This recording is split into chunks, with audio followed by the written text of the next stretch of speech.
Hi everybody, Mr. Stringer here.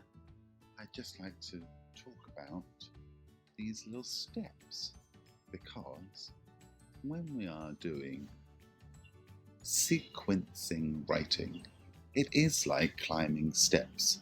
We have to start at the first step and then we have to go up and up and up, or down and down and down to be able to finish what we need to do.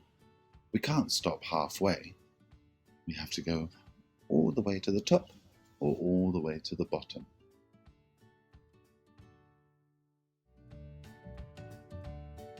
So let's have a look at this one. This one is a recipe for some lovely pepperoni pasta. This one follows steps, so this is a good example of sequencing. The second example shows us how we can play 4 in a row. And there are steps to follow to have to play the game. Another good example of sequencing. And this is the third example. This is my favourite. This one, if you follow all the instructions and all of the steps, it tells you how to make slime. How cool is that? So here we are. Let's have another look at this pepperoni pasta recipe, but in a little bit more detail. Actually, if we look at the recipe, like any recipe, you can see that we have steps. We have to cook it in the right way, starting with the first step and continuing until the last step. So if we are looking at these steps, we have to put them in the right order. We can't start with number 3 and then go to number 5. That doesn't make any sense. So that's one of the things which is very important if we're following steps, if we're following instructions, if we're doing sequencing, that we have to do those things in the right order.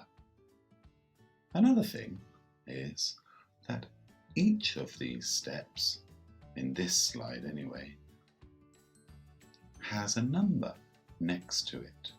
So we know which one is the first one because it's number 1.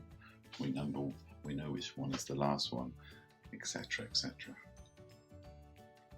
And each of these numbers starts on a new line.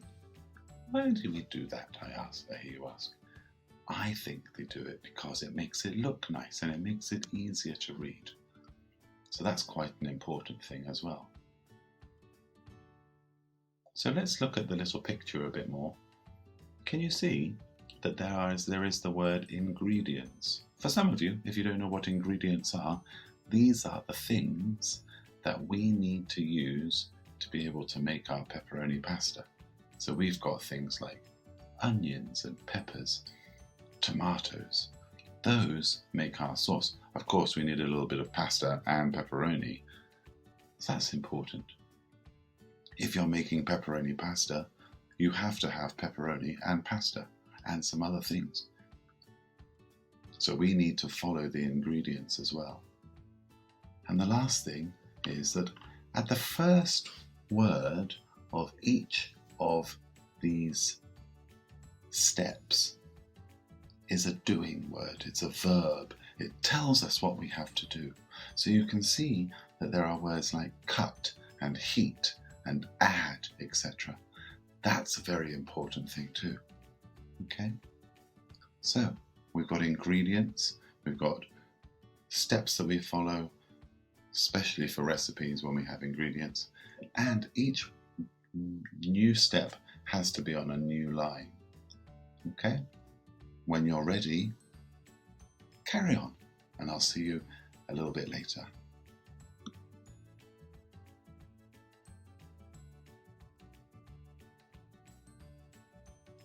So here you can see in this slide, let's have a look a little bit more detail at this one. This one shows us how to play 4 in a row.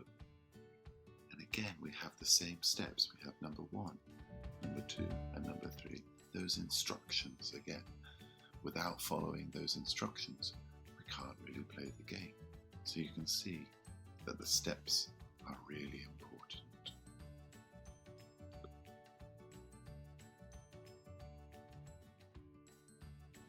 So let's have a look at how to make slime. I can see that that's really clear, is a really good title, How to Make Slime.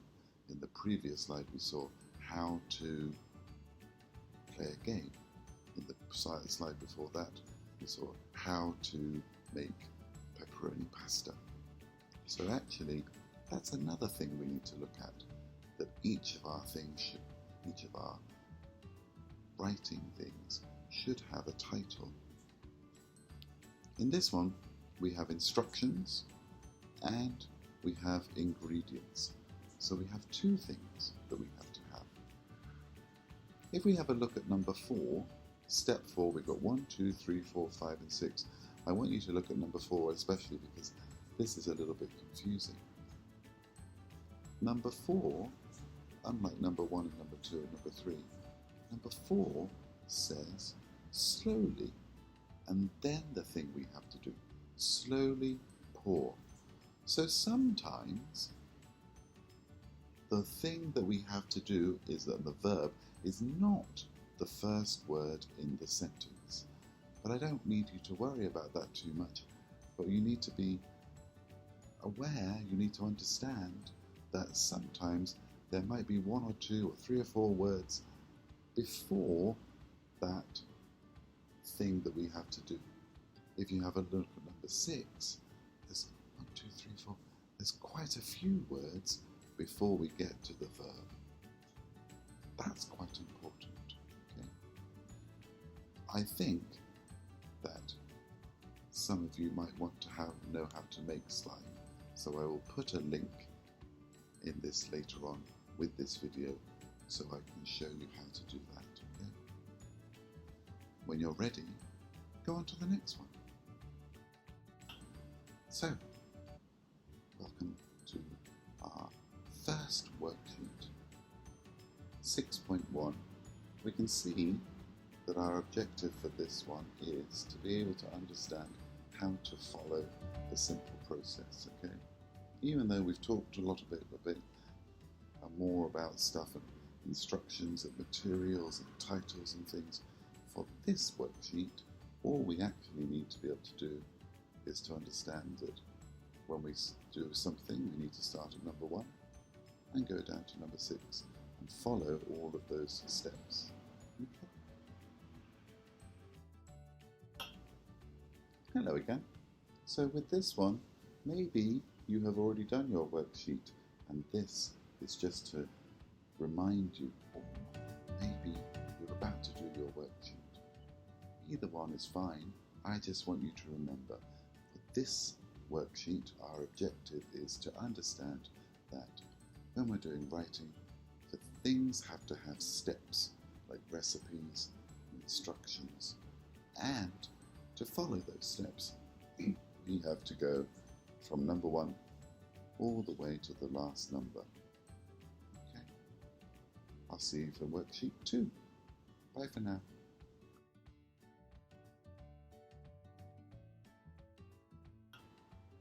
Welcome to worksheet 2, everyone. Now, does it get better than a game of switcheroo? I don't think so. For those people who have never played switcheroo, these are some basic steps to tell you how you can play it. Again, let's have a look at exactly what we need and what we have. How to play switcheroo. This is our title, right at the top, right in the middle, so it's really clear to see. We have our instructions, we have our steps. Step 1 begins with that verb, that telling word, the thing that we have to do, deal. Deal out 7 cards to each player. Easy peasy, right? Look at that. Step 2 is on a new line. Lovely, neat and simple. Really easy to read. And that again starts with another thing. Put. Step 3, turn over. Step 4, play. Step 5, pick up. Step 6, get. Okay, so all of these, we have seen all of these before. Oh, what's that little bit on the other side? Materials. I guess that before, when we were doing our recipe, we had, what was it called? Yeah, we had the ingredients, the things that we needed. You can't play switcheroo without one vital thing. You need a set of switcheroo cards. If you don't have those, it's a bit tricky. So that materials is the same as our ingredients, the things that we need to be able to do that. So in this part, we can see that we have added one thing. We have our instructions, we have a title, we have the materials, and then we are ready to play. Okay?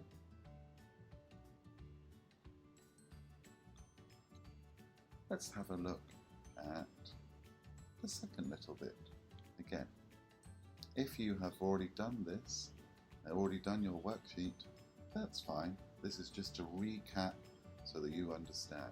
If you haven't done your worksheet yet, that's fine as well. This tells us exactly what we need to do, or exactly what we need to remember. So, when we are recapping Objective 2 or Worksheet 2, sequencing has to have certain things, and sequencing writing has to have certain things. If you look in a recipe book without a title is really tricky. A recipe book without any instructions, whether it be pictures or writing, is really tricky.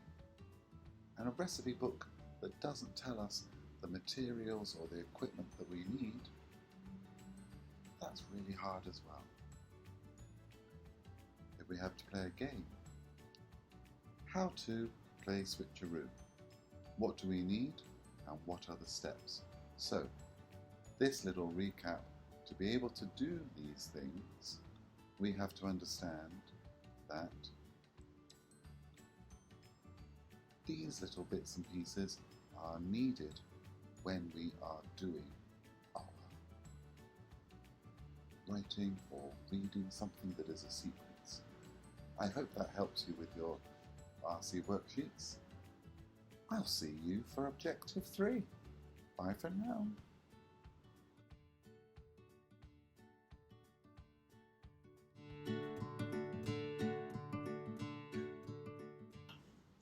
Hi, well done for getting through Worksheet 1 and Worksheet 2. We are now ready to do Worksheets 3 and 4. And they have the same objective. So actually it makes the life a little bit easier. So, what are we going to do?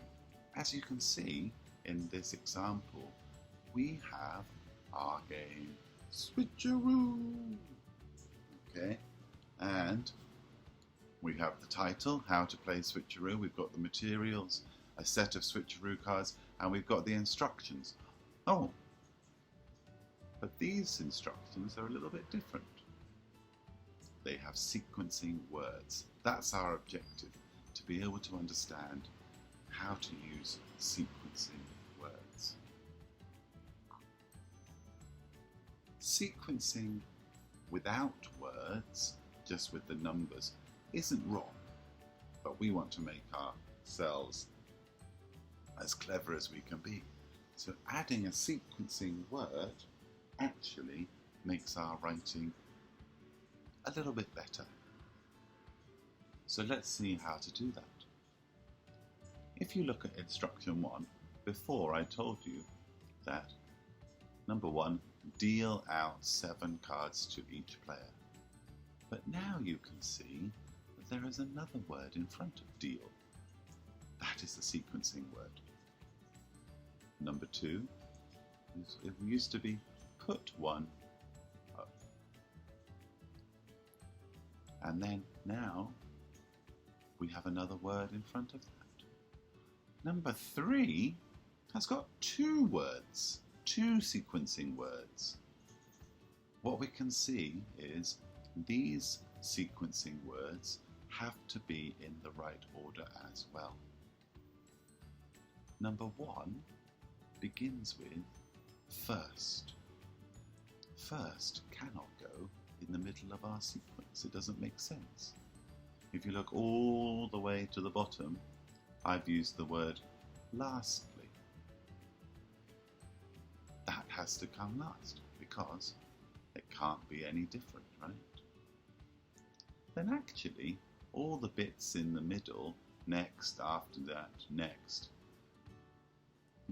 Number 5 is a little bit different. If you can't play a card. That's very strange.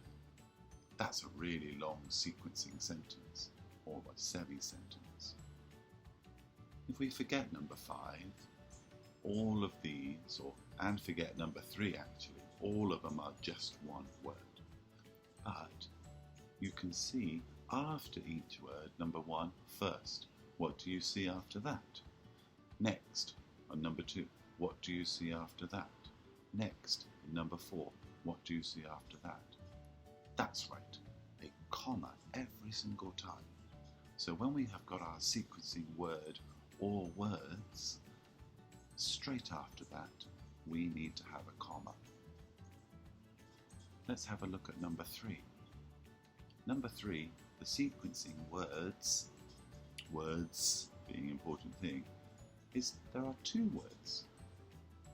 So that actually makes up our sequencing words, and then you can see that the comma is after that.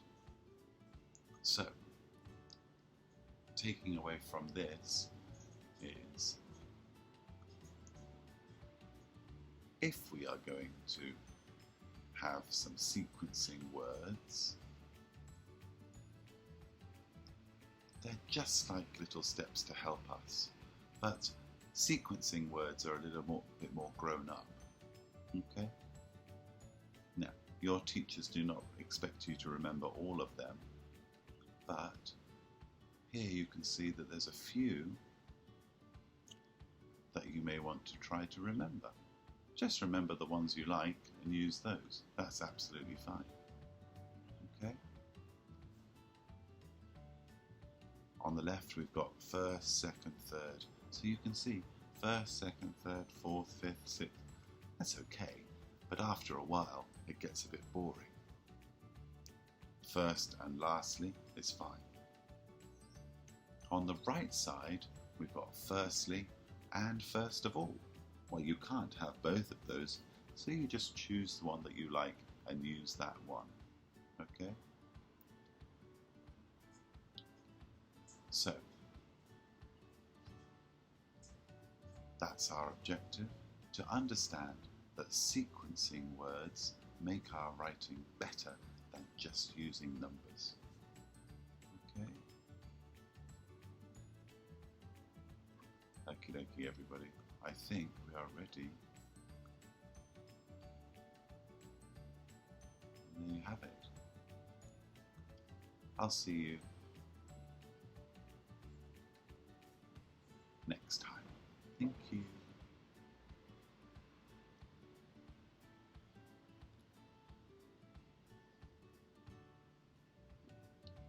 What we can see here is that the sequencing words, we've given you some more examples. Some of them work, some of them don't. Sequencing words like once upon a time, if you're making a recipe, do not work. So you have to choose carefully which ones you want to use. Okay? Remember 4 or 5, remember 5 or 6, and use those. And when you get bored of those, if you can, you try to use some more. You're never going to remember all of them because it looks like there's a lot. Alright? Thanks very much for this, and I'll see you on the next little bit. Okay, bye for now. Okay, we've done all of the objectives. I just want to recap over everything that we've learnt in Unit 6. So, steps for all sequencing words to complete a task, okay? Say that we have to do something and we have to explain something, then we can do number steps, or we can do number steps and sequencing words to make our task complete. Okay? Most of the time, our step or instruction is the first word of the new step, like I just showed you. Most of the time. But do you remember way back when we were looking at that, and when we were just looking at these, you can say, deal out 7 cards. Or you may want to say, slowly deal out 7 cards. Or you may want to say, first of all, deal out 7 cards. Whatever you're comfortable with doing. And things that we need to have to help everybody understand. Title, materials or ingredients, and the instructions. And just like this person on top of the mountain who has finished all of the steps, I hope that you feel fantastic. Well done, P2. Thank you for listening, and I will see you next time, wherever that is. Bye for now.